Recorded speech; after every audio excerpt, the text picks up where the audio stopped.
C'est sa soeur, c'est sa soeur. C'est qu'elle là-bas aussi, c'est sa soeur. Là, je suis en train de vous faire. Je ne sais pas si on va me faire rentrer dans la salle. Je sais que ça te fait mal. Bonjour à tous, bonsoir. Nous voulons rendre hommage en cette soirée de notre Père, le choix d'Élohim, Raja. On doit être notre référence, Merci. notre identité. Merci. Voilà pourquoi Seigneur, nous demandons l'amour de notre cœur, Seigneur. L'amour de pouvoir se supporter les uns les autres. L'amour de pouvoir s'accepter, Seigneur. Bonsoir, je suis le frère Idish de l'église Bonarges. Et aujourd'hui, le corps du Christ a perdu un membre important en la personne du frère Raja Ndakeni, qui était un frère qui inspirait tant d'autres. Le frère Raja, pour moi personnellement, c'était non seulement un frère dans le corps du Christ, mais aussi quelqu'un de très proche, c'est-à-dire un ami, un frère avec qui on se partageait beaucoup de choses. Et je rends témoignage de ce frère parce qu'il est resté attaché à l'œuvre, au-delà des limites de son service dans l'église, parce que c'était un ouvrier, un fervent ouvrier dans l'église, mais c'est quelqu'un qui allait à la rencontre des gens. Tous ceux qui avaient des difficultés, il les soutenait dans la prière. C'est quelqu'un qui avait cet attachement, qui prenait les problèmes des autres pour ses problèmes. Et donc aujourd'hui, le corps du Christ a perdu un frère, un membre qui se détachait ou qui se mettait au service des autres. Et aujourd'hui, le perdre nous laisse un vide. Personnellement, moi, je suis attristé de voir qu'on perd là un pilier, déjà pour l'église Bonarges et pour l'ensemble du corps du Christ. Pourquoi? Parce que je garde des grands souvenirs de son passage sur la terre. Déjà, je tiens à signaler que le frère est parti étant attaché à l'œuvre qu'il avait l'habitude de faire. Et je pense qu'aujourd'hui, il rentre dans le sein de Dieu. Pourquoi? Parce que de par son passage, il a marqué les esprits. Donc, voilà un peu ce que j'avais à dire. Et j'ai de l'amertume dans mon cœur de savoir qu'on le perd très jeune parce qu'il avait encore beaucoup à exprimer, il avait encore beaucoup de choses à faire. On le perd très jeune parce qu'il avait encore des choses à réaliser. Et donc, pour nous, c'est un vide qui ne va pas s'effacer aujourd'hui et que Dieu seul soit loué là-dessus. Je sais que ça te fait mal. Je le sais. Non? Raja était pour moi plus qu'un frère. Au début, quand il est venu à l'église, l'église Bonarges, fils du tonnerre, là où nous servons Dieu ensemble, il est venu dans les débuts, il était encore un peu timide, en tout cas il était vraiment timide. Et je ne sais pas, mais on s'est rapprochés facilement, on est devenus des très bons amis. Et de temps en temps, on pouvait sortir, il pouvait venir à la maison, on s'exhortait, on passait du temps dans la prière. On a appris vraiment à s'attacher, à avoir un lien solide avec lui. Donc aujourd'hui, le perdre, pour moi, c'est vraiment très douloureux parce que c'est vraiment quelqu'un de précieux que j'ai perdu. Et il avait toujours l'habitude de m'appeler ma précieuse sœur. Il me disait toujours ma précieuse sœur. Il ne m'appelait jamais Magali. Soit il dit Yamaga, soit il dit ma précieuse sœur, parce que j'étais précieuse pour lui et lui aussi il était précieux pour moi. Et l'avoir perdu, vraiment, c'était un grand vide pour l'église, un grand vide pour Elohim TV, un grand vide pour OSEP, parce que c'est quelqu'un qui apportait toujours de l'innovation, c'est quelqu'un qui était toujours souriant, c'est quelqu'un qui apportait toujours la joie. En tout cas, il était presque tout pour nous. Mais le Seigneur a voulu qu'il s'en aille et nous croyons qu'il est auprès du Père.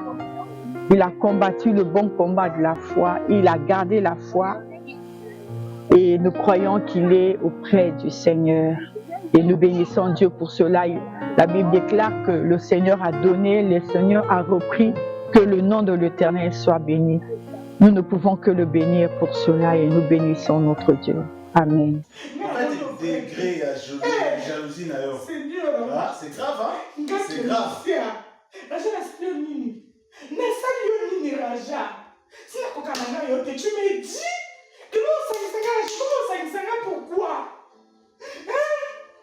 Ma soeur avait raison. Ma soeur avait raison que yo mobile non parce qu'il y a trop confiance. Voilà les résultats. Voilà le résultat Raja. Bonsoir, moi je suis Gélia, comme m'appelait Raja.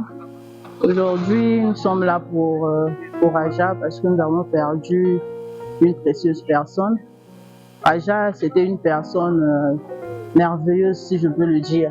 C'est une personne que j'ai connue sur Facebook et quand je l'ai rencontrée tout de suite, le même jour, c'était comme si on se connaissait depuis longtemps et ça a tout de suite collé, c'est parti. Et c'était une personne qui était là, vraiment présent, on dirait un membre de ma famille. Il était tout le temps là quand j'avais des difficultés et moi également j'étais là pour lui. C'était une personne qui me soutenait dans la prière, une personne qui était à l'écoute et tout. Et avant même qu'il me décède, il est venu me voir dans mon bureau un vendredi et lui il est décédé mercredi. Le mercredi, quand j'ai appris qu'il est décédé, franchement je n'en revenais pas. Parce que le dernier jour que je l'ai vu, c'était comme un adieu. Et tu sentais vraiment que c'était une personne qui aimait les gens, une personne qui aimait tellement la musique. Comme moi, je suis chanteuse, donc du coup, il y avait cette alchimie là entre nous, ça marchait bien. Et le perdre comme ça, à son jeune âge, brusquement, sans pourtant qu'on puisse faire quelque chose pour l'aider, ça nous désole, ça nous brise. Et je dis que Raja, tu resteras à jamais gravé dans nos cœurs. Vraiment, comme tu étais un serviteur, tu aimais tellement la musique, tu aimais le Seigneur jusqu'à ton dernier souffle. Tu as servi le Seigneur.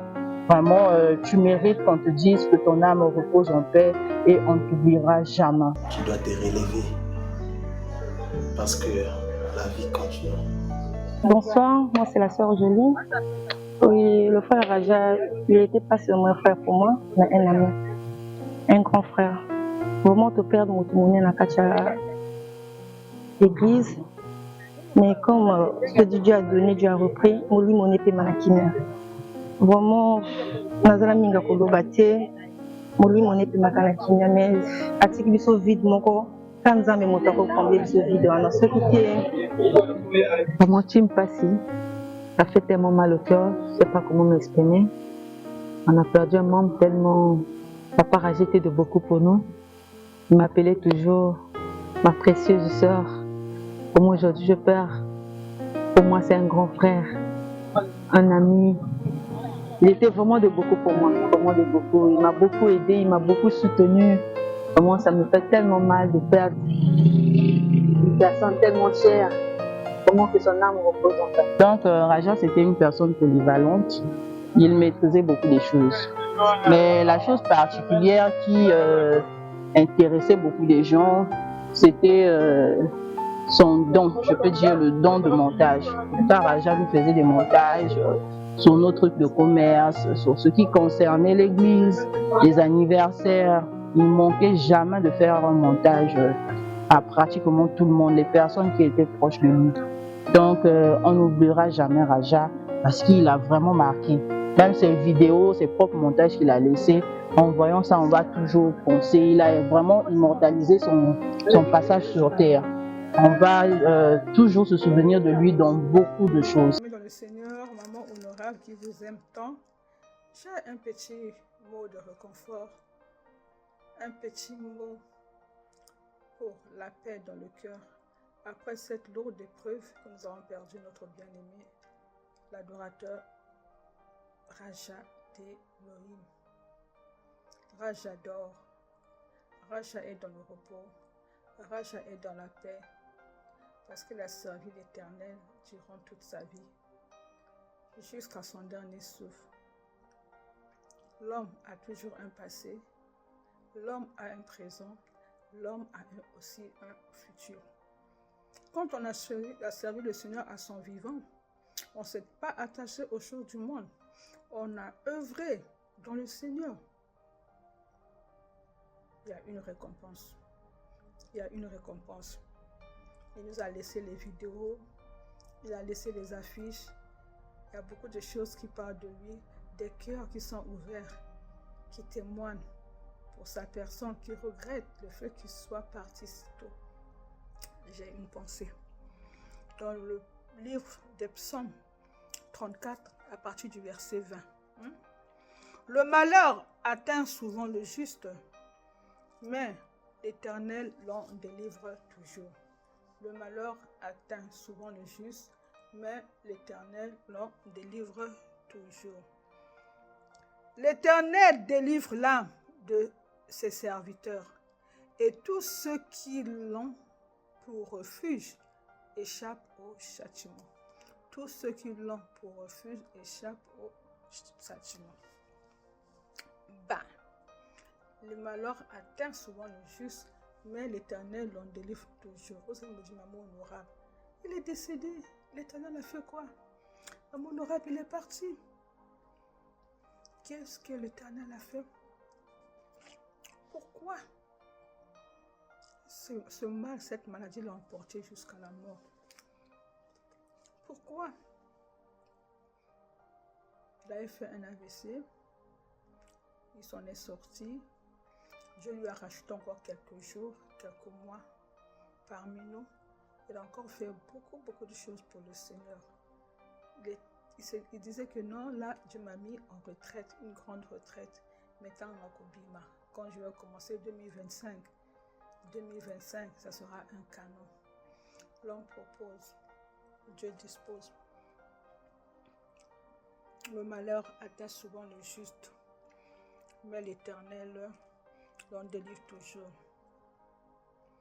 S'il est vrai que les justes peuvent souffrir, il est tout aussi vrai que l'Éternel désire nous délivrer de toutes nos détresses. Lorsque le but de l'affliction qu'il a permise est atteint, il nous en délivre. Lorsque le but de l'affliction qu'il a permise est atteint,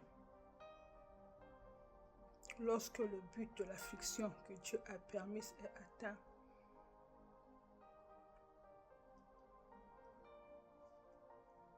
il nous en délivre. Comment? Soit par une intervention surnaturelle qu'on trouve dans le livre de Hébreux 11.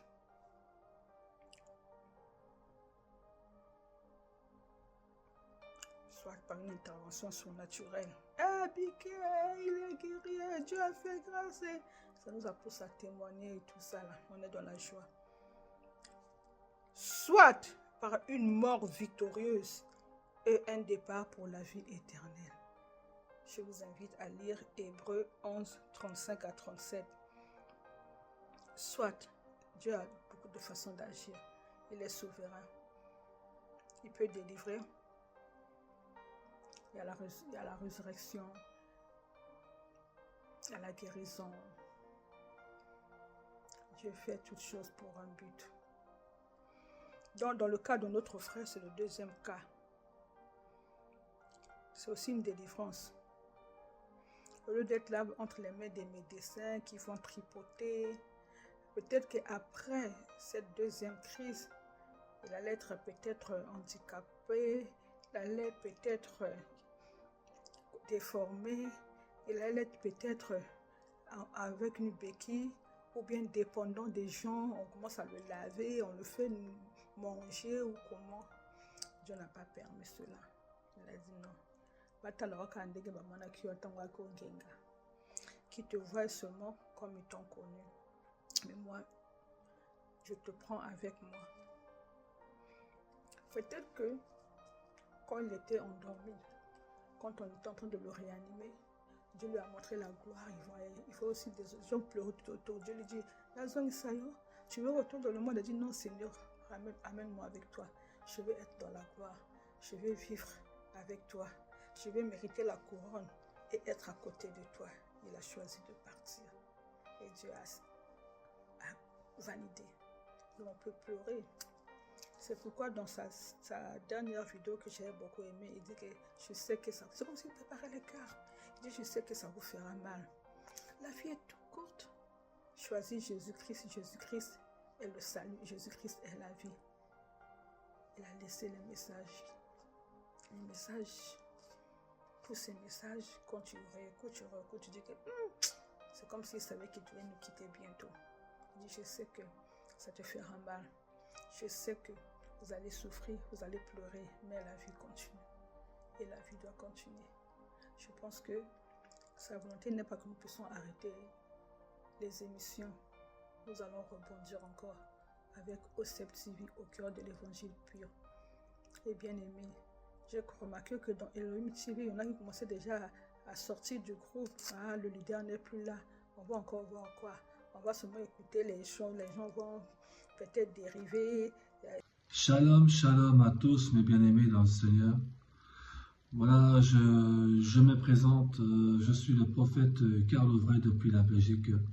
Et par cette vidéo, je viens rendre hommage à notre humble serviteur, notre frère Raja.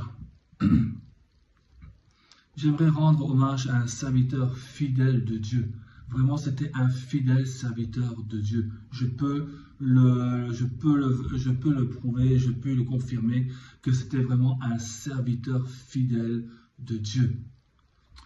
C'est vrai que aujourd'hui, nos cœurs sont remplis d'émotions. Quand j'ai appris cela, c'est vrai que mon cœur vraiment était rempli d'émotions. Et j'étais vraiment en larmes quand j'ai appris cela.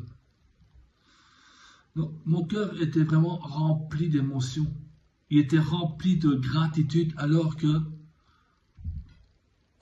nous rendons hommage à notre frère Raja, à notre serviteur de Dieu, qui a consacré sa vie entière à l'œuvre du Seigneur. Il a vraiment consacré sa vie entière pour l'œuvre de Dieu. Je peux en témoigner. C'était un homme de foi, d'amour et de dévouement. Raja a été un exemple vivant de ce que signifie servir Dieu avec humilité et passion. Son engagement sans faille, sa générosité et son amour pour les âmes ont touché d'innombrables vies. Que ce soit à travers la prédication, l'accompagnement spirituel, la prière ou ses actes de charité, il a incarné l'amour du Christ et a laissé une empreinte indélébile dans nos cœurs. Raja a vécu pour le Seigneur et a servi avec une ardeur inspirante. Son témoignage restera gravé dans nos mémoires comme celui d'un homme qui a tout donné pour la gloire de Dieu. Il a tout donné pour la gloire de Dieu. Et aujourd'hui, même si son absence nous attriste, nous trouvons du réconfort dans la promesse de la vie éternelle. Nous savons qu'il a achevé la course. Oui, nous savons qu'il a achevé la course. Il a gardé la foi et qu'il reçoit désormais la couronne de justice que le Seigneur réserve à ceux qu'il aime. Que son exemple continue de nous inspirer à marcher fidèlement avec Dieu, à aimer comme il a aimé, à servir comme il a servi. Son souvenir vivra à travers chaque vie qu'il a touchée. Que la paix et le réconfort divin accompagnent sa famille et tous ceux qui l'aimaient. Mon frère Raja, serviteur de Dieu fidèle, et repose en paix, fidèle serviteur du Très-Haut, repose en paix, mon frère.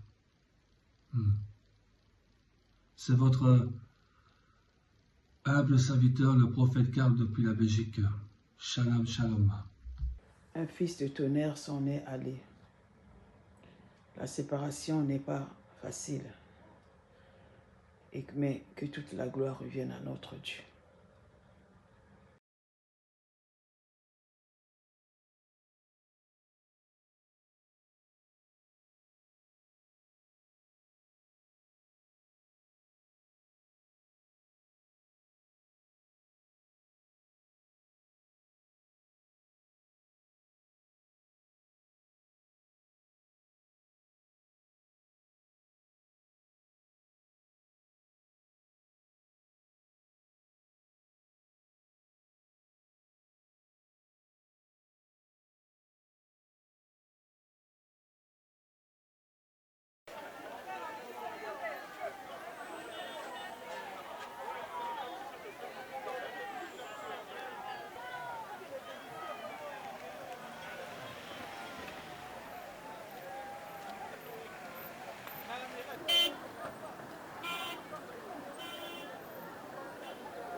Un royaume et des sacrificateurs. Et voilà pourquoi nous te sommes reconnaissants. Et nous sommes venus t'offrir un cantique nouveau en disant que seul toi est digne. Tu es digne.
Yahweh,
Go!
Singa makasi ya Singa makasi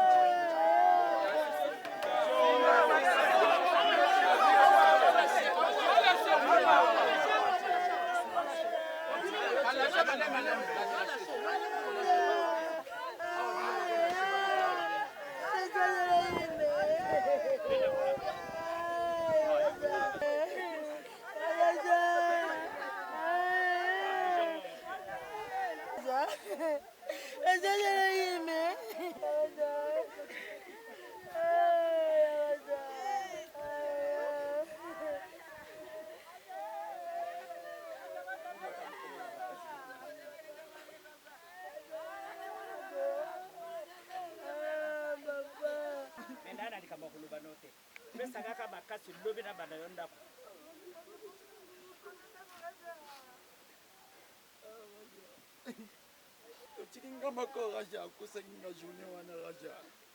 Chikinga mako raja na waleki.